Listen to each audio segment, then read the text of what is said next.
Okay. Good morning, everyone, and welcome to our Green Innovation Challenge this morning. And the theme for this webinar is turning Zambia's agriculture challenges into green business opportunities. My name is Blessing Gondwe. I'm the private sector engagement consultant for the FACENDC project, and I'll be your moderator for this session. We can just move to the agenda. Okay, so I just want to walk you through quickly on how the webinar is going to be done today. So we're going to have just some few housekeeping notes, and then we're going to have FSNDC project overview by Vincent Ziva, who is the project coordinator. And then we're going to have an expert presentation on the Zambia agriculture, on the Zambia agriculture landscape and key challenges. That will be done by Mr. Martin Sekeleti. And then we're going to dive into the introduction of the Innovation Challenge. And then we're going to have a Q&A. And then we're going to have some few key takeaways, and then we're going to close our session. So we're expecting to be done by 11:40, somewhere there. All right. Some few housekeeping notes, like I did mention earlier on. Kindly just keep your microphone muted unless you're invited to speak. And then if you've got any questions during the presentation, type them in the chat box, and we'll address them during the Q&A session. And we're going to share these slides together with the recording, most likely before the end of this week. And then we're requesting if you can just type your name and organization in the chat so that we can just understand and know who is present in this session. Okay. Just to understand why you are here, we're going to take our first poll. So Lucas, kindly just share with us the first poll. Okay. And so it should take less than a minute for us to respond to that. We just want to understand why you are here.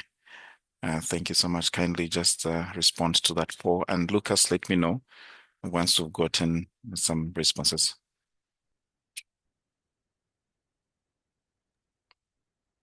Yeah, we have 2 responses, 3. Let's see if we can get another one to at least have half. Sure. Otherwise, we can give 10 extra seconds.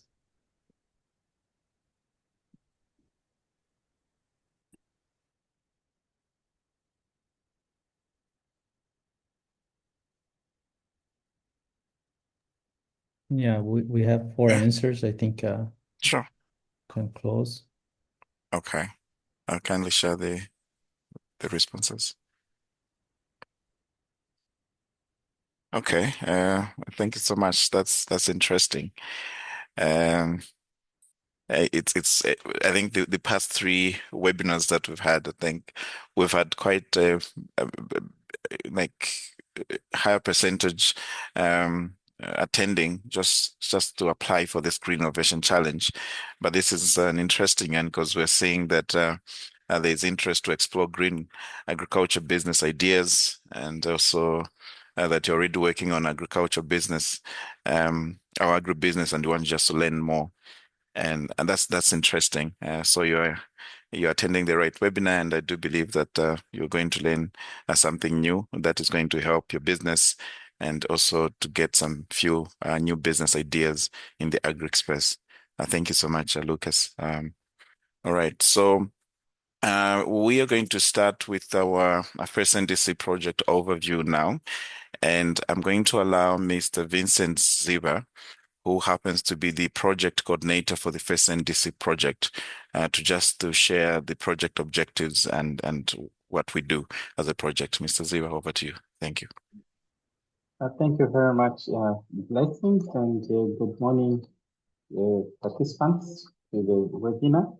We are so grateful that you found time to register and to be part of this initiative.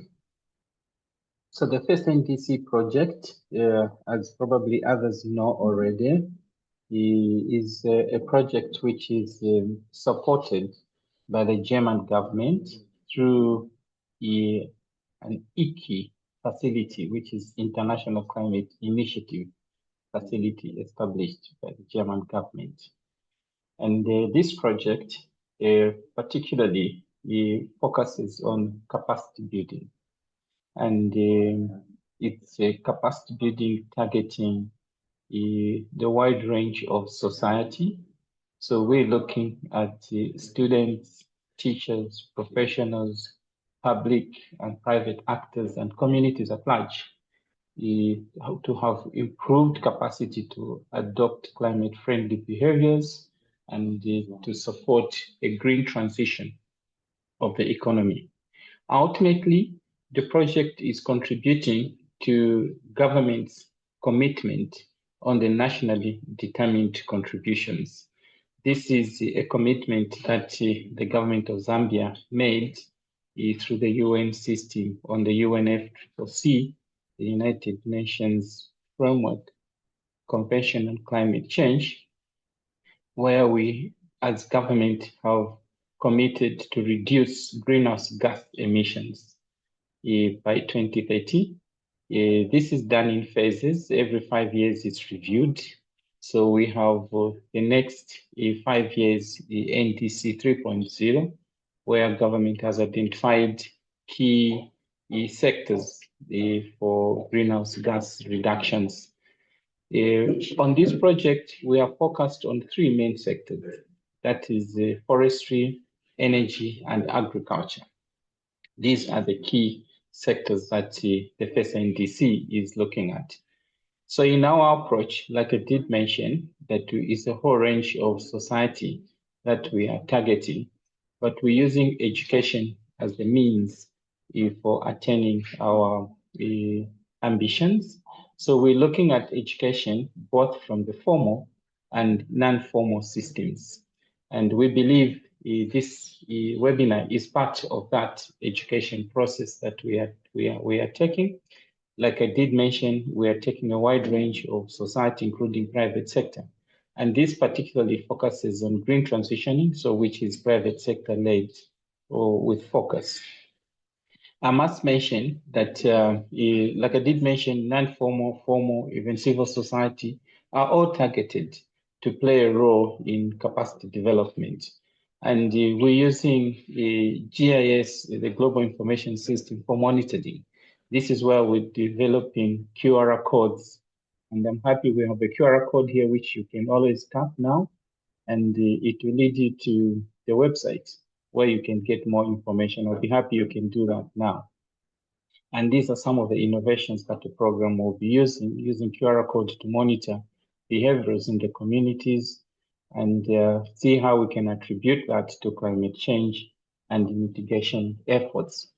So this program is implemented in a consortium. So we have 3 UN agencies in a joint program that have come together. That's the FAO, UNESCO, and UNITA, and also 2 national universities, that's the University of Zambia and the Copperbelt University. So we have 5 members of the consortium that have come together, and each one of the consortium member brings in their own comparative advantage based on their mandates that they are established. We have about 9 work packages, but I'm not going to go into those details. When you get the QR code, you get more information about the program. So for now, welcome to this webinar, which is focusing mainly on private sector work. And this is where UNITA leads the activities around this work package. So thank you very much.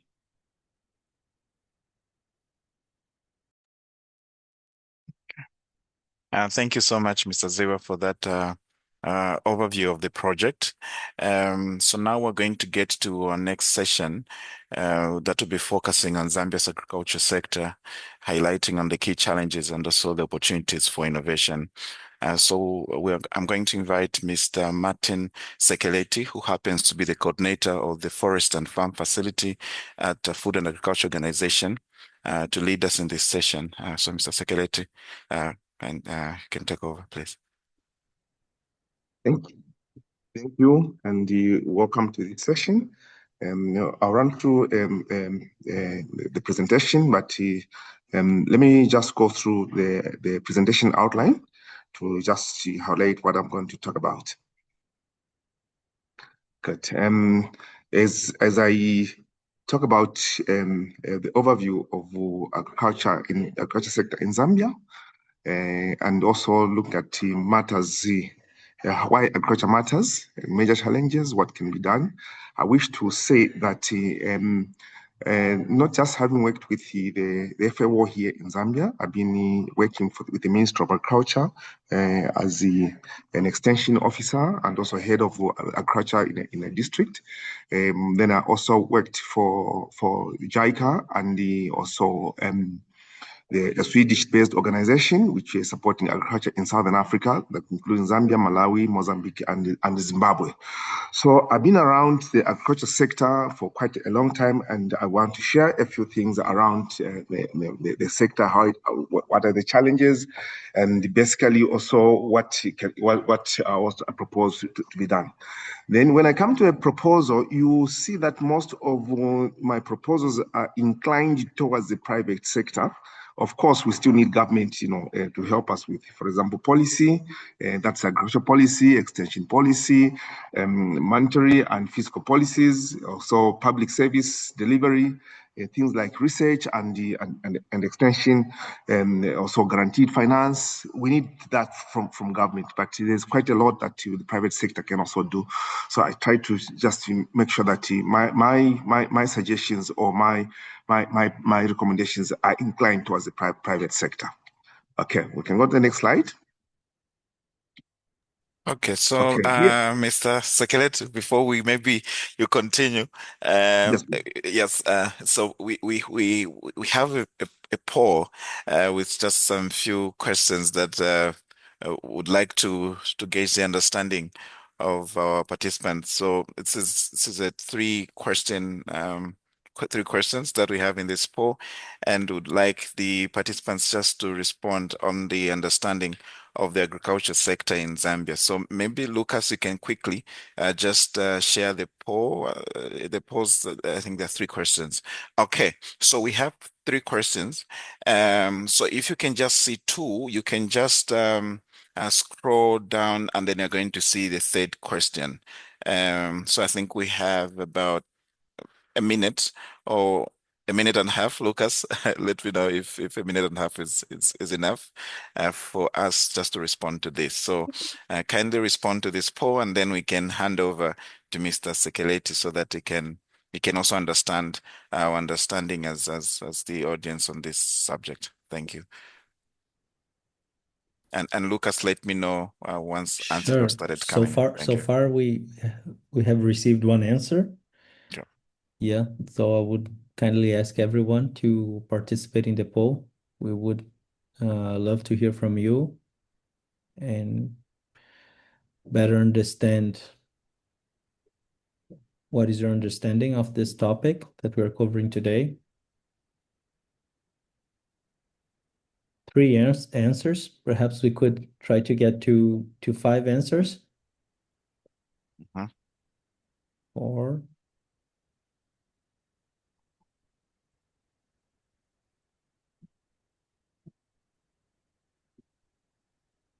I think if fine for you, Blessing, we can give 10 extra seconds. Okay.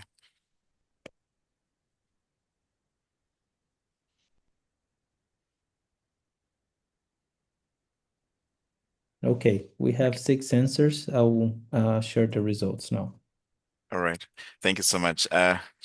Sekeleti, I think you can comment to the feedback. Yeah. And then you can continue with the presentation. Thank you. All right. This is quite an interesting response from the participants, especially when I look at the last response, which is all of above. And I think as I go through my presentation, we'll see basically, especially how climate, low productivity, and limited access to market really are issues to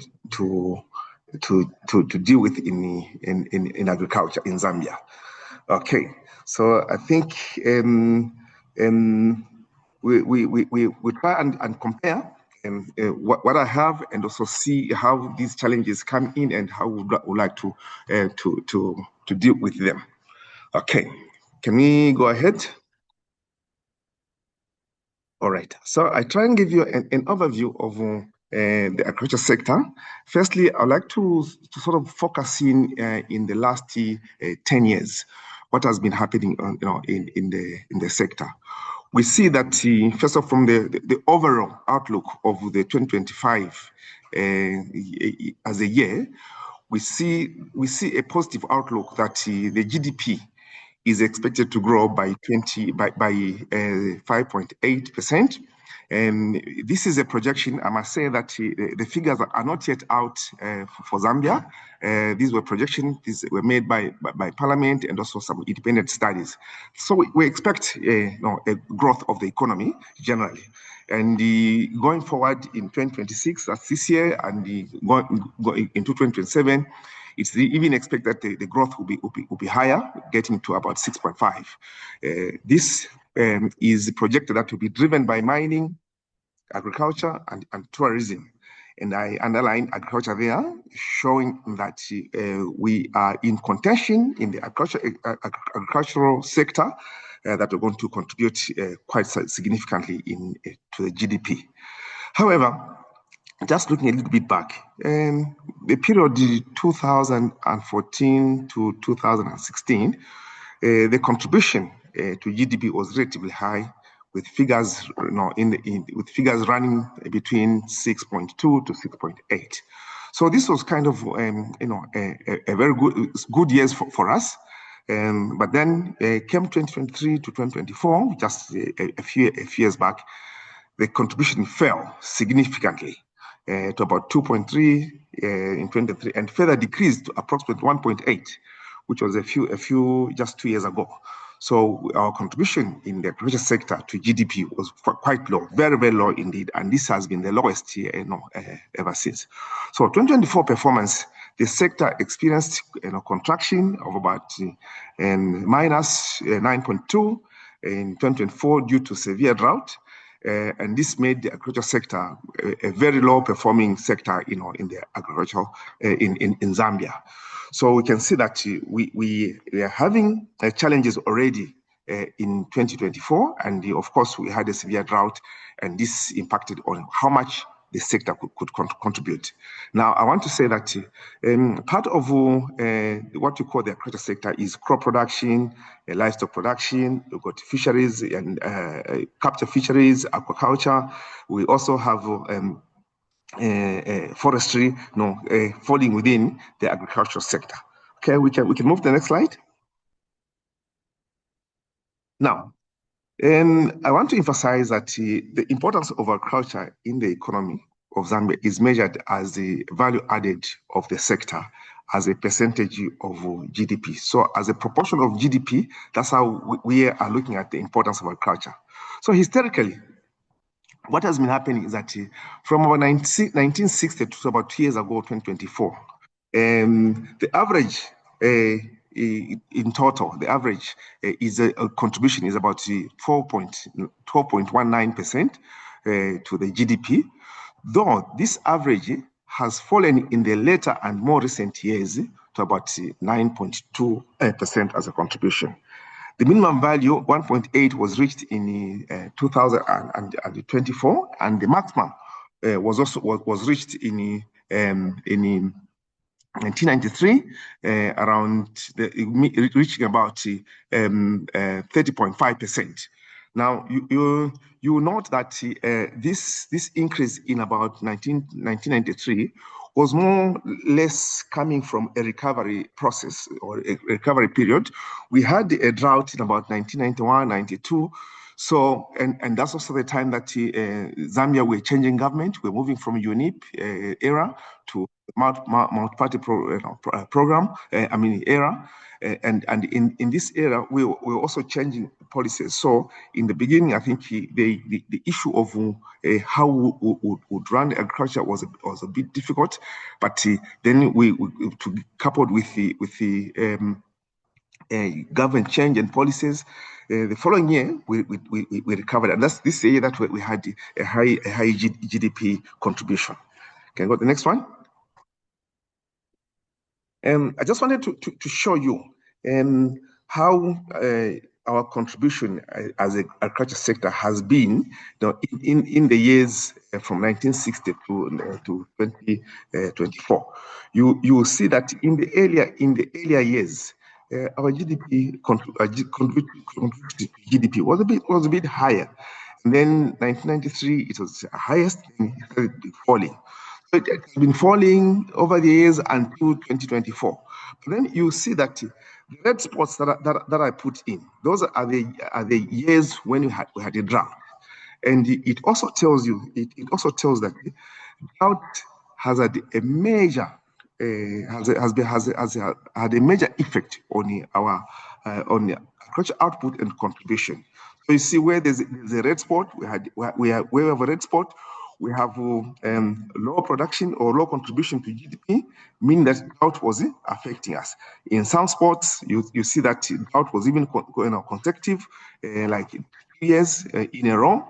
And then after 1998, or soon after 2000, the droughts were even much more frequent. And you see that we are gliding down up to about 2024. 2024, we had the worst kind of drought.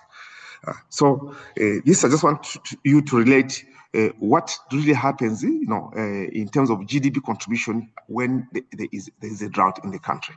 Okay, we can go to the next slide.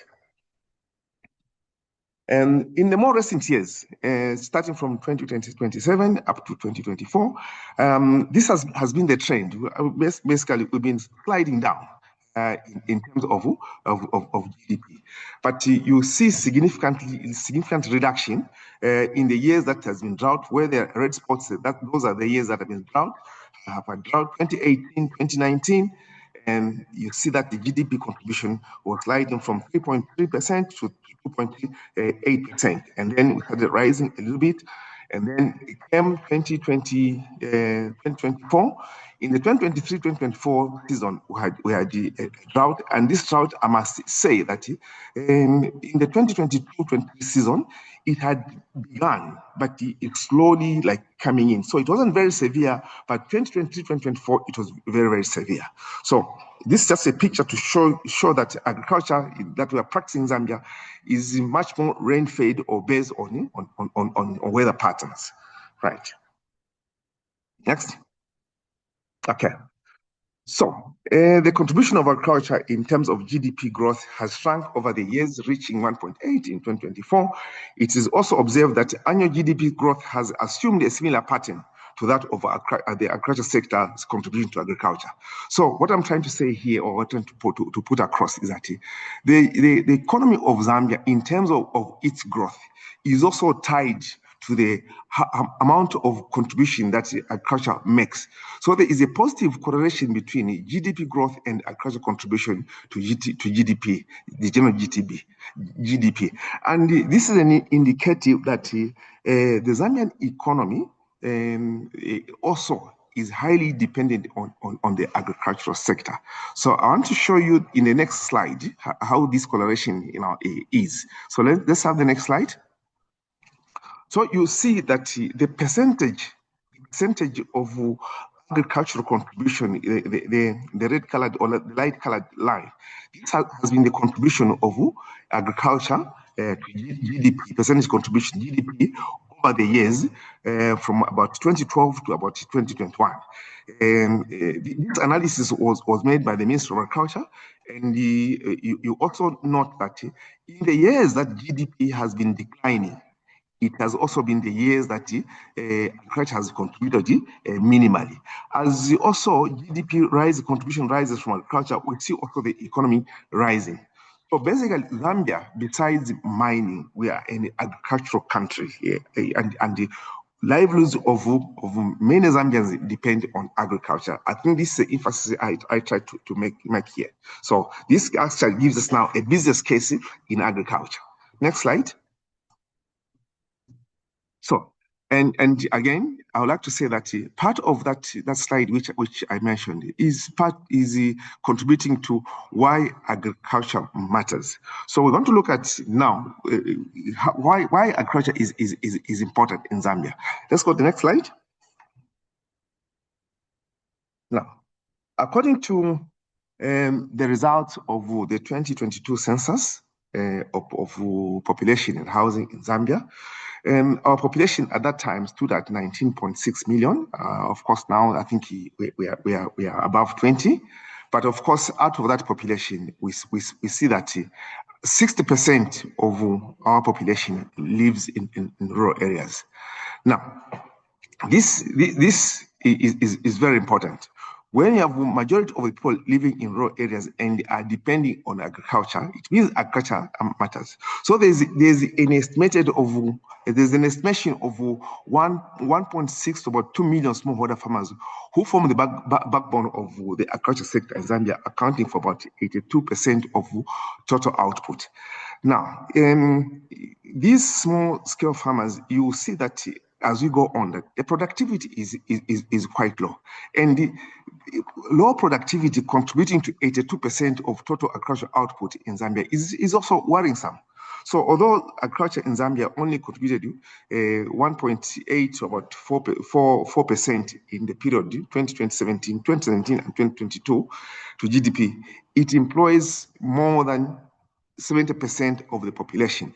And actually, our own figures in FAO put it at 85% employment rate, both in informal and the formal sector. So this is a huge number of people that are dependent on agriculture, and these are people who should feed the nation, who should produce food for the nation, who should produce food. I mean, input that to go in the industry. So this is a very important issue that we must take note of. Okay, let's go to the next slide.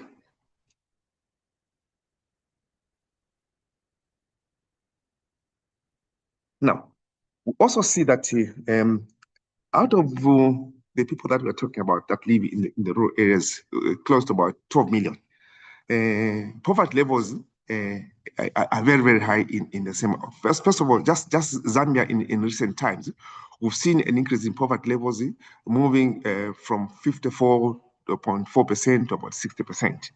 Okay, now this is just the overall poverty levels in Zambia, but when you also look at rural poverty, it remains very, very high at 7.8%, 78.8%, almost 80%, compared to 31.9 or 32% in the urban areas as of 2022.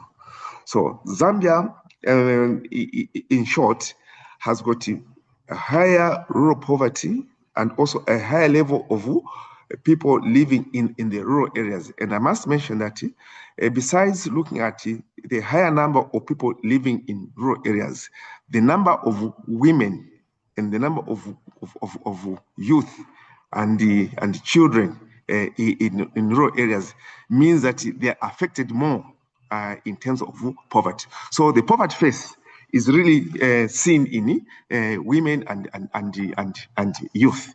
Then I would also want to mention that why agriculture is important, besides the employment of over 85% of people, youth unemployment is less in the rural areas because they are engaged in agriculture, giving it an importance that it deserves in the national economy. So Zambia has 42 million hectares of arable land, of which you see that 1.5 hectares are actively farmed each year. And even out of the 1.5 million hectares that are farmed, the productivity here is also quite low. So agriculture, again, I'm trying to show that it is very important. Let's go to the next slide. So you see that there's less land that's being farmed. So in contrast, there is a very significant disparity between potential and actual agricultural output, meaning that in Zambia, for example, when you look at maize, we've got varieties that can produce 10 to about 13 tons, metric tons per hectare of maize. But looking at the current average yield in maize, you see that most small-scale farmers are producing between 2.4 to about 2.8 metric tons per hectare. In some years, actually, it even drops to less than 2 metric tons per hectare. So this is a huge difference. There is a disparity that the majority of the small-scale farmers, of the people that live in the areas who are farmers and are supposed to contribute to national food security, are producing less. And instead of producing at a very high level, at optimal levels, they're producing so much at reduced levels, 2.4, even less than 2.4, sometimes 1.8 metric tons per hectare. This is quite low, and this is a story for us to address as people in agriculture. So I just want to illustrate this again in a graph which comes in the next slide. A study was done by, supported by UK government between 2000 and 2020 in different countries. Zambia was one of them. This study is looking at potential yield, but based on water limitation or water availability. Now you can see Zambia is number 2 in terms of. This is a study on maize. You can see this deeper purple line. Okay, it shows the potential of varieties. So in Ethiopia, Zambia, Nigeria, Kenya, Tanzania, Uganda, and Botswana, the potentials were studied together with now the actual. Now you see that Ethiopia, Zambia, Nigeria, together with Kenya, they've got very, very high levels of potential in terms of the yield. But the one in the middle there shows what the actual yield was out of the study that was made. Now, the third line there, the third bar, it shows the difference. So this is a difference that we are having. We have a difference about 10 metric tons that we could achieve. So that means agriculture is not meeting its potential in terms of productivity. We can go to the next slide. Now, malnutrition also in Zambia is very, very high, and I must mention that malnutrition levels in Zambia remain amongst the highest in the world. And 35% of the population is unable to meet their minimum calorie requirements. So we're unable to obtain. 35% of the people in Zambia are unable to obtain the minimum energy requirements from the food that we consume. Then we also got a very high level of children getting stunted, meaning that their development levels are low, and the growth levels are quite low. So all these are areas where agriculture should contribute. Okay, we can go to the next slide. Where are we? While we are talking about recovery or about all these issues, Zambia is recovering from its worst drought on record in 2023 to 2024, induced by El Niño. So in this period of weather-induced disaster, some regions received less than 50% of their usual annual rainfall, and the rainfall in Zambia ranges from about 800, less than 800 to about more than 1,200. So most regions, especially the southern, central, and western provinces, were hardest hit, with southern central region typically agricultural heartlands or main agricultural areas being hit very, very hard. So the drought affected food production, natural resources, with a knock-off effect on food security, leading to a national disaster declaration by the president in 2024. So what are we saying? We need innovations the short term and in the medium term. And I think this is where I suggest that the private sector, should take a leading role. Let's go to the next slide. So, what are the major challenges as we look at the agricultural sector? I basically put the challenges in three main categories, which would be the next slide. Okay, let's have the next slide. Okay, so then when I was looking at the contribution of the participant, I was very interested in looking at what challenges they put in. So to me, the major challenges are basically weather and technology related. And the number two, they are also finance and investment related. And the three is markets and infrastructure. So I want to explain these challenges one by one. Can go to the next slide. Okay. So the first one, which is weather related, it's farmers have got a very heavy reliance, or the agriculture sector in Zambia has got a very heavy reliance on rain-fed agriculture. So climate change, weather variability, which include frequent droughts and unpredictable rainfall patterns, severely affect production, productivity, and the contribution of agriculture to GDP. And here again, I bring back the chart, the graph that I showed in the beginning, just to relate with how much agriculture contribute to the GDP. You see that where you got the red spots, that's where the GDP has been falling, and these are years of drought. And to make matters worse, also around the 2020 and 2021, COVID also had also its own contribution. But overall, agriculture in Zambia depends on agriculture, depends on rain-fed agriculture, and this has got a telling story on the contribution of agriculture to GDP. But then you also see that instead of just looking at a drought as a contributing factor, it is also something to do with the access to training, access to information, access to technology, and also it has got a bearing on the research and the extension. So while we look at the weather, but I think there must be a little bit more push on the side of technology in terms of access and development. Okay, we go to the next slide. Okay, the next slide basically talks about two challenges. This is limited access to affordable finance, Zambia has been recording very high interest rates on the agricultural loans, and also the banks tend to think that agriculture is a risk sector. So there is also limited amounts of loans, and the collateral which is required is also high. So this limits small-scale farmers from securing credit for investment in farm inputs, modern technology, and infrastructure on the farm, and also equipment. So there is quite a lot of stigma among the banks about giving credit to farmers or to the farming community because of the drought, the drought or weather-related problems.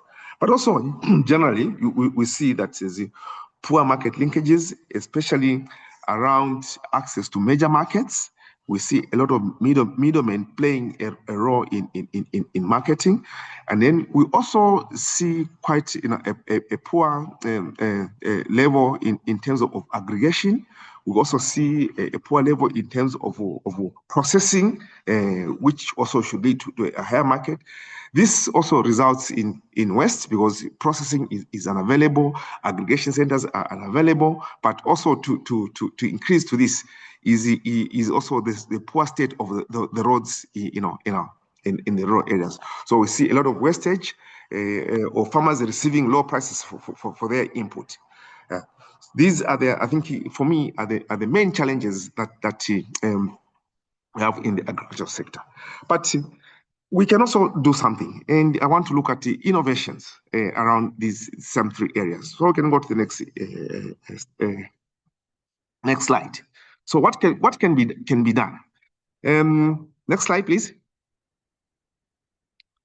First and foremost, I think from the side of entrepreneurs, we need to have access to technology. That's very important. And part of it is that of mechanization. Mechanization, we could be talking at the level of the producer, which is a farmer. We could also be talking at the level of an aggregator and the processor.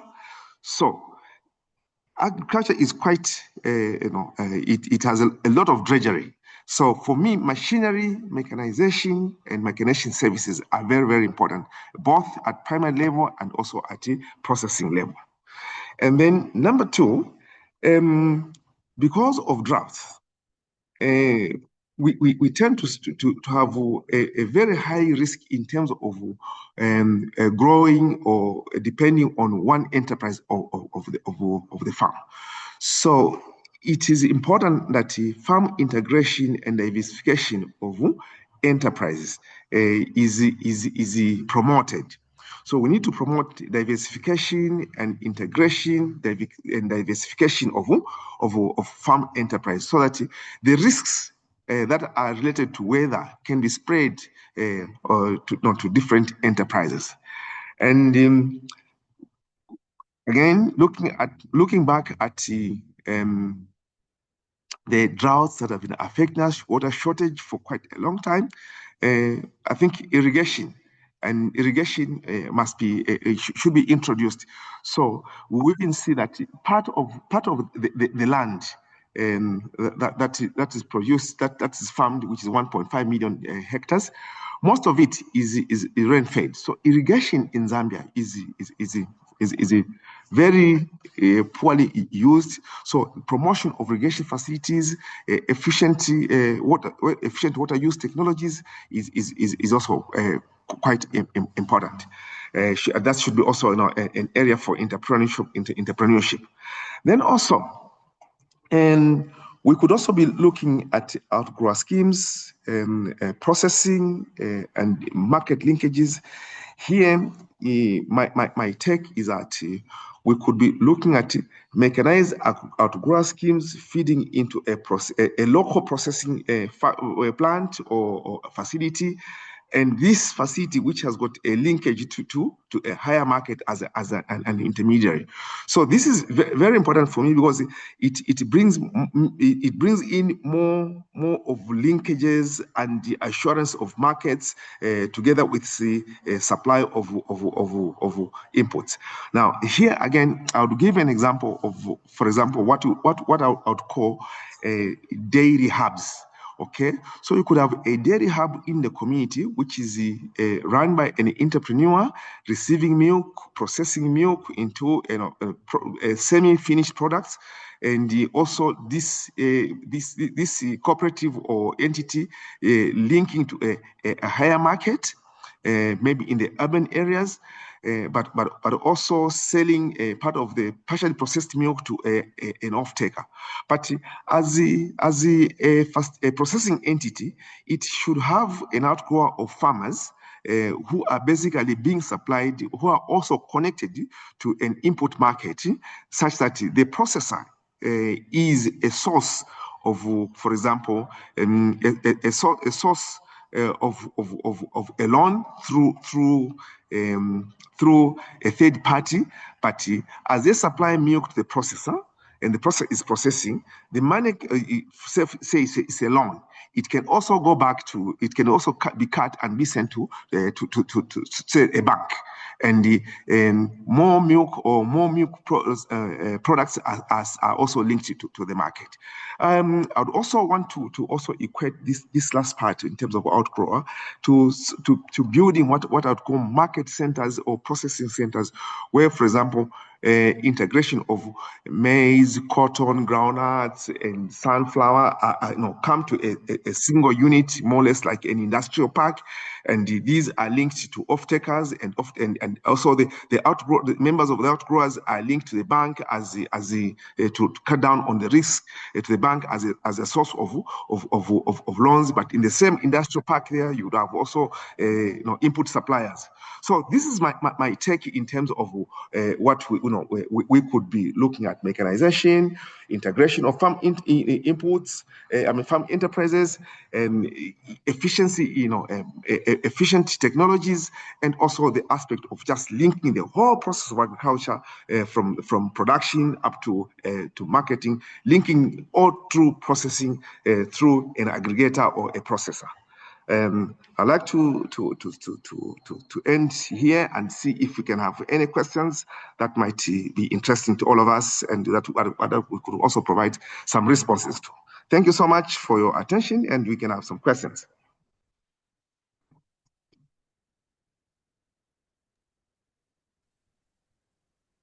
All right. Thank you so much, Mr. Sekeleti, for that presentation. Very interesting presentation it was. I'll just invite questions. I think we do not have any in the chat, but if you have a question, please just raise your hand and Lucas is going to give you access. Thank you.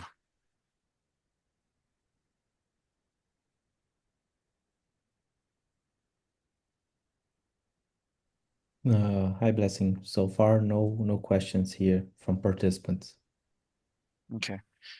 All right.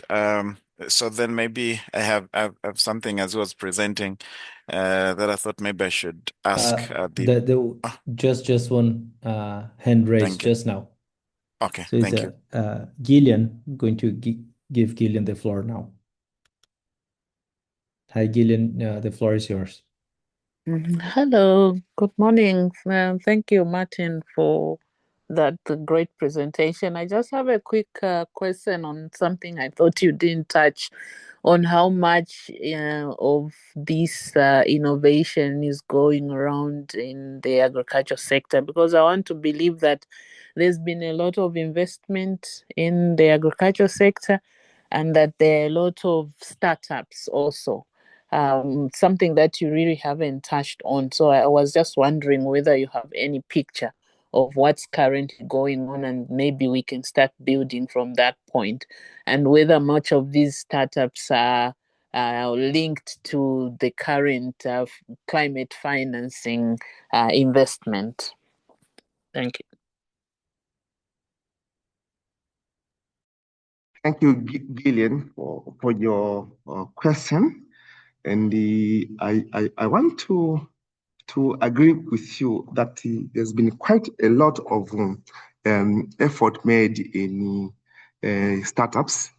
And given my experience, having worked for a financing organization and government, and also having worked in the agriculture extension for quite a long time, there's been this notion that startups are a very high risk group, and most of the startups, you'll agree with me, will find that they may have ideas, but they have no collateral, and most of the times, because they've got no collateral, they will not be considered for a loan facility or even a grant facility.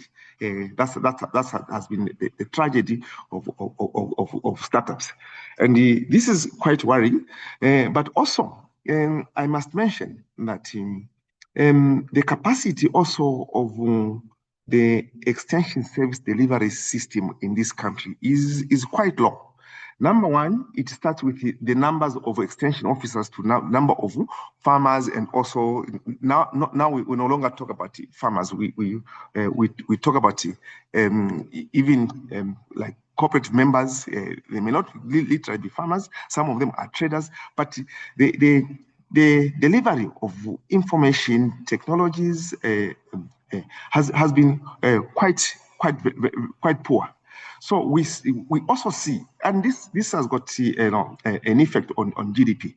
We also see that the investment of government in research and development also has been low. So these are issues that affect the rollout of ideas with the startups.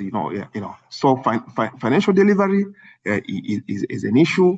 Technology is an issue, and then also now just connecting with the industry and the market is an issue. So thanks very much again, Gillian, for this, and it is a very important issue that we may need to look at as with the investment. I see that you still go further that how best can small scale farmers and the entrepreneurs be organized so that they could take advantage of I mean, they could be entrepreneurs. This question has been with me for quite a long time. In terms of one. Zambian farmers work in cooperatives. I seem not to see the cooperative concept working very well in Zambia. But I see that the individual entrepreneurship concept working well. In this case, innovation, which is, for example, concentrated in one area and run by a group of companies, but also supporting small-scale farmers who should be also be grouped or made to be in groups where you can deliver extension services, you can deliver financial services. I think that would work. So really, for me, it is developing what I can call aggregate entrepreneurship at a level, for example, of processing, aggregation, that works very well. And then that must be very formal, instead of running into what you call briefcase buyers or briefcase business persons. So an aggregate corporate entrepreneurship is for me is an answer to that. Thank you. Thank you so much, Mr. Martin, and Professor Gideon. Thank you so much for that question. Lucas, do we have any question? No. Okay. No, not so far. Okay. All right. I think we are good, and thank you so much, Mr. Sekeleti, for that comprehensive and insightful presentation, where you've highlighted the critical role of innovation. And I think there's quite the angle that Professor Gillian brought in of how the youths that are actually in the rural setup and the smallholder farmers, how can they take advantage? How can they have access to this? I think it's also an area that innovation can be helpful. Like you've mentioned, where you aggregate them and so forth in cooperatives. So I think there's quite a lot that can be done, and I think the potential is quite huge. If you look at also the gap that you highlighted in your presentation, where we and where we've been before. The gap, I think, is there, and I think we can push our limits and we can get there. And so thank you so much for that presentation. So we'll move to the next session, and if there's an additional question that anyone has, please just type in the chat and we'll respond to that during the last Q&A session.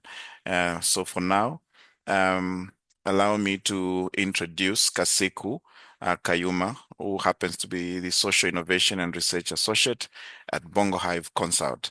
Will take us through the process of applying for this innovation challenge. Kasiku, over to you. Thank you. Thank you so much, Blessing. Good morning, everyone. Thank you for joining us today. I'm Kasiku Kayuma, Social Innovation and Research Associate at Bongo Hive Consult. We are the implementing partner for this Green Innovation Challenge, and we are glad to have you on the call this morning. And I'm excited to walk you through what this challenge is about and What you should know is that this particular webinar aims to provide you with all the necessary information you require to apply successfully for the Green Innovation Challenge, understanding all the elements that are required for this program. So we can begin, and let's dive into the overall purpose of the Green Innovation Challenge. So this particular initiative is designed to support early stage green entrepreneurs and innovators in Zambia who are tackling environmental challenges through practical climate positive solutions.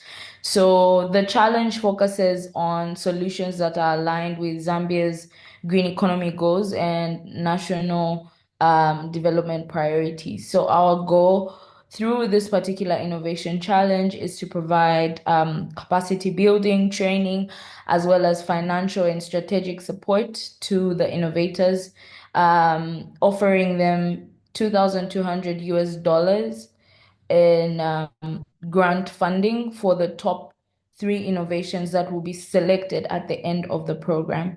So by participating in this particular innovation challenge, you're not only contributing positively to the environmental changes that need to take place, but you're also taking a significant step into scaling your idea or your business or your innovation.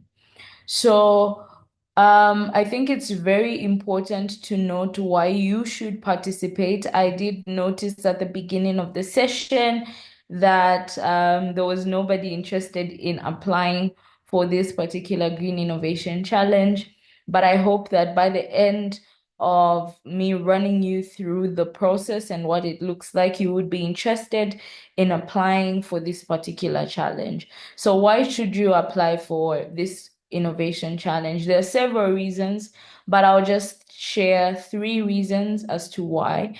Firstly, you have access to mentorship, resources, and networking opportunities that will help you take your idea to the next level. So we're not just giving funding, we're also helping strengthen your idea by providing all these resources. Secondly, this challenge aligns with the green growth and NDC priorities, meaning your solution has potential to contribute to Zambia's climate action and economic development. And lastly, you'll be able to pitch your innovation to potential investors by the end of the innovation challenge in June, with the support that is needed to make your project sustainable in the long run. We can go to the slide that, yes. So what you need to know before you begin your application, there are several important things that you should keep in mind. Firstly, you need to ensure that your innovation aligns with the challenge's goals, which are to promote green economy solutions that are scalable and impactful. This is very important. We have been receiving applications that do not align with this particular challenge. So please ensure that even as you apply, your innovation aligns with the challenge's goals. And also you'll be able through this challenge to provide a solid plan that demonstrates the feasibility of your idea. So what are we looking for? We're looking for a clear product or service. It must be beyond the conceptual stage. We want to see a tangible solution. There must be an enterprise component as well. So it must be able to generate revenue, provide cost recovery, or create jobs as well. This is something that is very important. We want to see a realistic pilot plan. You need to give us a roadmap, like I had earlier stated, on how you will utilize the funds that are going to be given to you. Scalability also is also another thing. The potential for your innovation to be able to grow or persist after the pilot phase ends. And also commitment. We must see commitment even as you're applying. Are you going to participate throughout the innovation challenge? What is not eligible during this particular innovation challenge? Pure research or academic studies. Like I said, we want to see a clear product or service. So if you have the data, but it has not translated into you having this product or service or this innovation that you want to implement, we will not support that. Also, policy and strategy is something that we're not looking for. So development of documents, frameworks, or white papers, advocacy only, general awareness campaigns without a business model, we are not taking those into consideration. Large infrastructure as well, major construction or projects that are too big for the grant scope, will not be taking in. So practical tips you need to take into consideration as you apply. Please be very specific, outline your goals very simply, be very clear, even as you are applying. Tell us, what are you building? What are you solving for? What solution are you bringing? That's something that's very important. Be very straightforward, straight to the point. Focus on the pilot, detail exactly what you would test or demonstrate during this particular grant, and use simple language. Avoid heavy jargon. Just be very straight to the point. Make your application very accessible and very easy for the people that are selecting to be able to select your application, and also commit fully to this particular innovation challenge. We can move on to the next slide.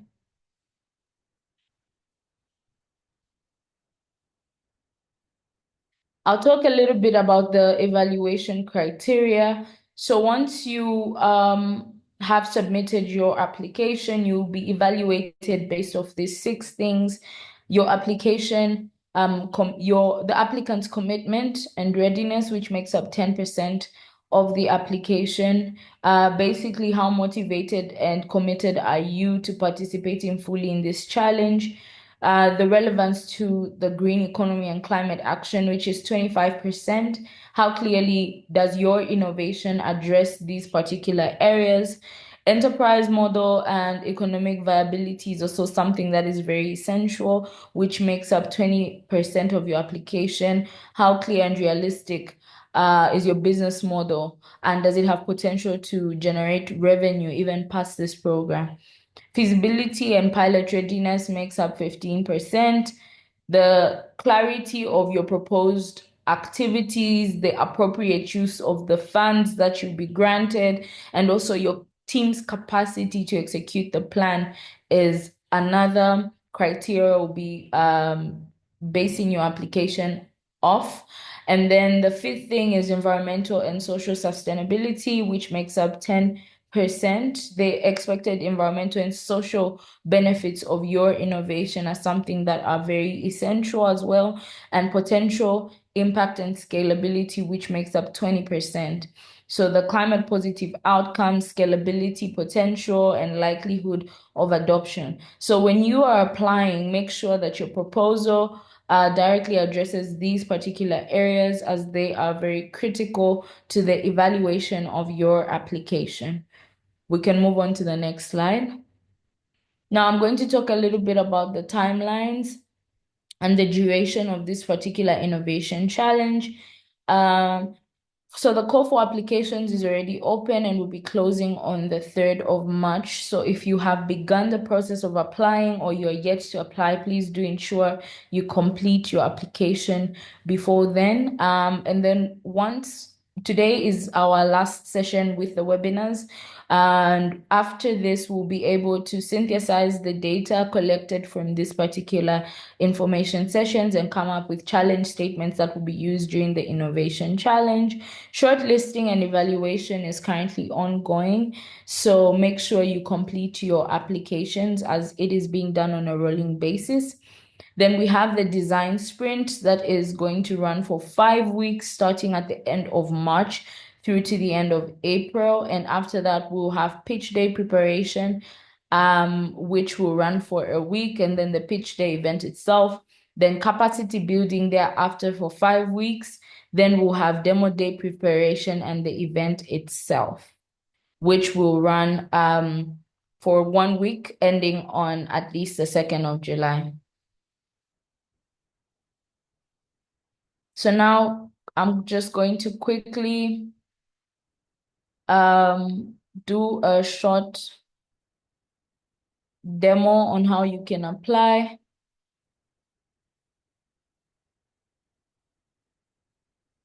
Am I able to share my screen?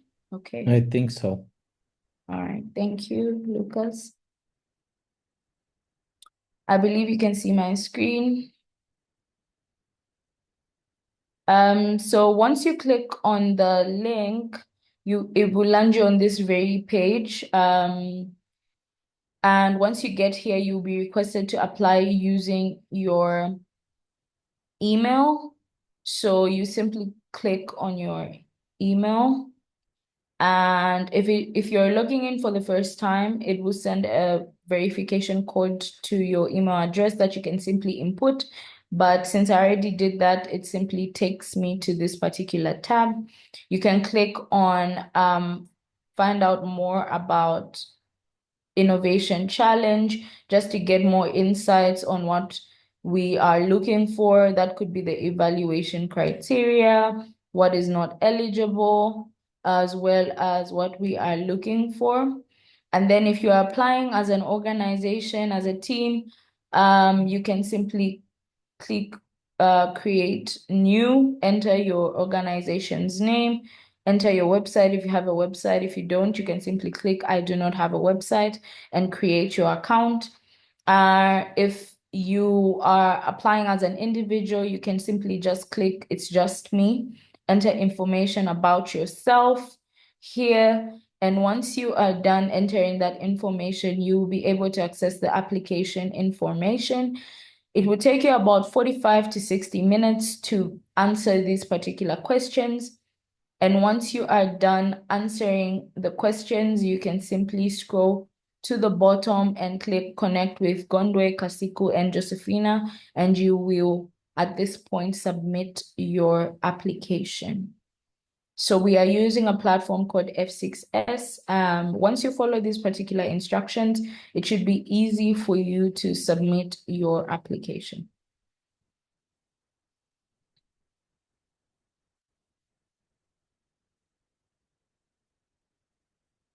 Thank you so much for your attention. I believe the application link will be shared in the chat.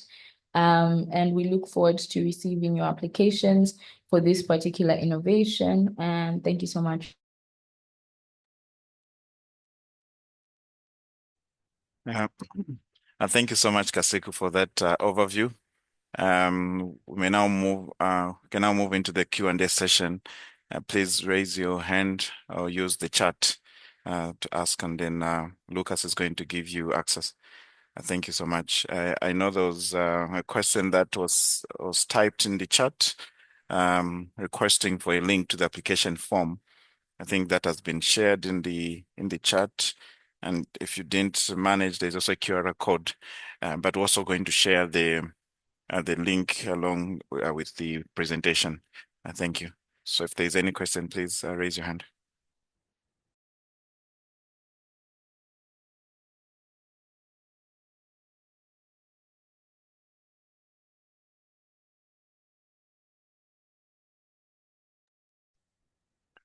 Lucas, you can help me check if there's some hands. No, we don't have any Thank you. hands raised yet.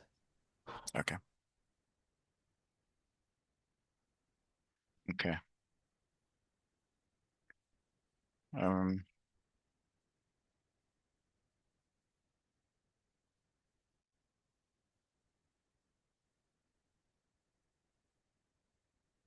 Okay. If we don't have any questions, then I think we can move to the final part of our webinar. So we have a would like to have some feedback on how this webinar was conducted, and so we have this QR code which you can kindly just click on, and it will direct you to the link where you will be able to respond. It will take less than 2 minutes for you to complete it. It's going to help us just to have an understanding on how this was done, and also to improve on future sessions. Just to give some more details, this is our last session. This is our last webinar. We had 3 others. So we had the first one in green economy, and the second one was in energy, and then we had the third one in forest. And now this one is in agriculture, and it was quite interesting sessions. And so what we're going to do, we're going to share all the 4 links to these webinars and the 4 presentations. I think that will help you. So if you've not yet started the application, it will help you to make a decision where exactly that innovation fits in. But thank you so much. If you've managed to complete that survey, it's much appreciated. So just maybe to get to the close of this session, I think some few things or some key takeaways. Yeah, I think Mr. Sekeletu, you did a good job, and it's quite a lot that we learned from there. That Zambia's agriculture sector really presents significant opportunities for green, climate smart innovation. And also that innovation does not have to be high tech. Practical, scalable solutions actually are the ones that create real impact. And lastly, I think this innovation challenge provides a structured support from idea to prototype to pilot. So thank you so much for being part of this. I know some you've attended 2, others have even attended all the 4 sessions. It's much appreciated. And we look forward to those that are going to submit an application. We look forward to receiving and reviewing your application. And for those that attended just on the basis that they want to understand more about the topics, thank you so much. We hope there's something that you have learned. And just want to make mention that we are going to also to share a link if you want to still have conversations with the project. We've got quite a number of activities that we are involved into, and it's quite we've got quite a lot and opportunities that you can actually access. We've got a team on behavioral science. We've got a committed team on communication. We've got a committed team on renewable energy, agriculture, and so there's quite a lot that you can learn about the project. So please feel free to respond to that email just directly to me, and the other email that will be in copy that you want to be contacted, or you want to share some more information, or you want us to reach out to you and just have a discussion. We are very much open to have further conversations with you. And if you need any clarity on this application, you can still reach out to us as well as Kasiku. Thank you so much. And this marks the end of our Innovation Challenge webinar for today, and also closing the whole package that we had for the 4 series. Thank you so much, and please enjoy the rest of your day. Thank you. Thank you very much. Thank you so much, and bye-bye. Thank you.